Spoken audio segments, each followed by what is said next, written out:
Scooby-Doo, o filme, na verdade Scooby, o filme aí de 2020, né, desse ano, animação dirigida por Tony Cervone e protagonizada aí pelo melhor cachorro de todos os tempos, ao lado do melhor hippie de todos os tempos também.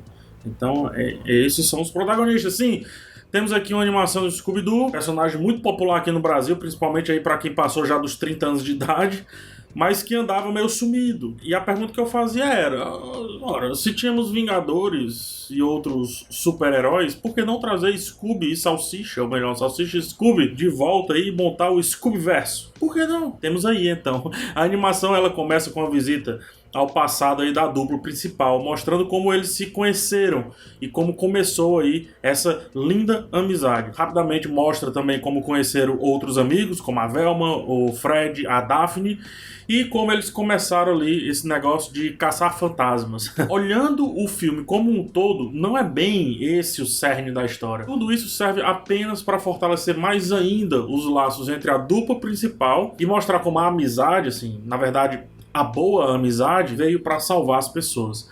O filme tem um ritmo muito equilibrado. Dá para dividir aí os pontos de ação do roteiro literalmente em três partes. E perceba que eu não disse três atos. Isso eu explico. A primeira meia hora meio que tem uma estrutura de três atos, de pequenos três atos ali dentro dela. A segunda meia hora também tem esses três atos dentro dela mínimos, né? E finalmente a terceira e última meia hora também tem esses mesmos três atos.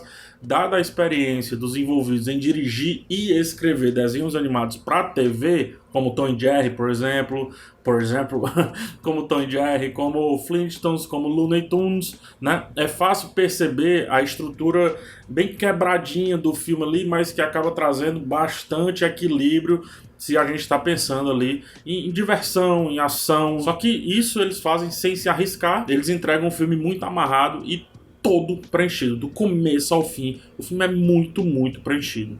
Em resumo, diferente do que se esperava, não tem barriga e tampouco enchimento de linguiça. Há apenas um errinho aí no roteiro, só que é interessante porque provém de algo muito, muito bom, então o resultado final, apesar do errinho, do probleminha, não é ruim. O filme ele tem a liberdade de usar vários personagens da Hanna-Barbera, e isso coloca a gente numa nostalgia fora do comum. Temos aí Dick Vigarista, Muttley, né, a risada tradicional, Capitão Caverna e além da dupla Falcão Azul e Bionicão, que tem um peso muito grande aí para a história. Ou seja, compramos Scooby-Doo e ganhamos vários outros personagens aí que nos colocam numa nostalgia imensa e meio que fazem um Hanna-Barbera-verse, né? Que eu acho muito promissor, por sinal. O erro, aí você se pergunta, que eu acabei abrindo esse parágrafo com o lance do erro, é que algumas dessas referências não parecem meio que encaixar a história central e surte mais como um microconto dentro do roteiro. Só que passado esse estranhamento inicial, dessa provável quebra, digamos assim, né, do fluxo narrativo, não há mais nada de ruim. Porque é fácil a gente se divertir com os jargões, é fácil a gente se divertir com as frases de efeito, e a gente meio que aceita isso por conta do estilo maluco dos personagens ali naquele universo proposto. Uma boa escolha dos responsáveis foi não subestimar em nenhum momento a audiência, julgando que a maioria dos espectadores desse filme já terão pelo menos uma conexão mínima com os personagens apresentados. A gente passa rápido pelo crescimento da Mystery Inc., né, que é a empresa de investigação da turma do Scooby-Doo, e vamos direto para uma história central, com um vilão, com um plot, com um motivo, com uma boa sacada de roteiro mais próxima do final, e finalmente aí o clímax em tratar o assunto principal da festa, que é a amizade improvável dessa dupla, que só cresce, que só melhora, que só se aprimora e que os dois só ganham com essa amizade. E é legal porque essa amizade é colocada à prova várias vezes. E em todas elas cresce aí a mistura de personalidade e carisma dos dois, meio que formando apenas um personagem. Você não chama Scooby, você chama Salsicha e Scooby, entendeu? E é isso que o filme tenta mostrar. Por que a gente chama os dois quase como um nome composto? Estamos no universo do Scooby-Doo, meus amigos. E todos os elementos piegas, clichês e batidos são respeitados, mostrados, significados, ressignificados, e é justamente isso que nos coloca tão imerso na história e nos problemas propostos, porém, não é sobre esses elementos em si.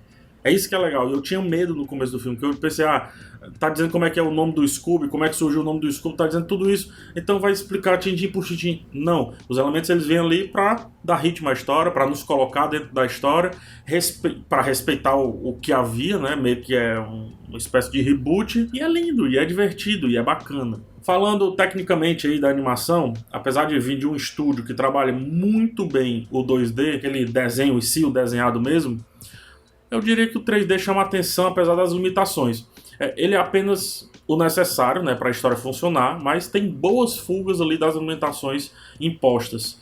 O fundo ele é mais 2D, então acaba trazendo ali um destaque para os objetos animados em 3D. E a fim de não deixar o ritmo maçante a partir dessa escolha estética, a câmera não para e por muitas vezes emula planos longos, saindo de um ponto de ação para um outro ponto de ação sem precisar cortar tanto. O fato é que sempre está acontecendo muita coisa em tela. Tem uma roda gigante se desprendendo e girando tela inteira. Tem um show numa cena de espelhos muito bem organizada, a luz bem direitinha. Outro personagem passa na frente dessa roda gigante. Enfim, o trabalho com as camadas, né, as camadas do desenho, é muito efetivo, e por mais que a movimentação não seja tão fluida quanto em filmes da Pixar, por exemplo, em animações da Pixar, ao nos convidar para fugir do realismo, e eu já falei desse lance do nonsense, o roteiro limpa a barra da limitação ali da animação. Então, o que poderia ser limitação, erro, seja o que for, acaba sendo estilo. No fim, temos um filme canalizado no carisma desse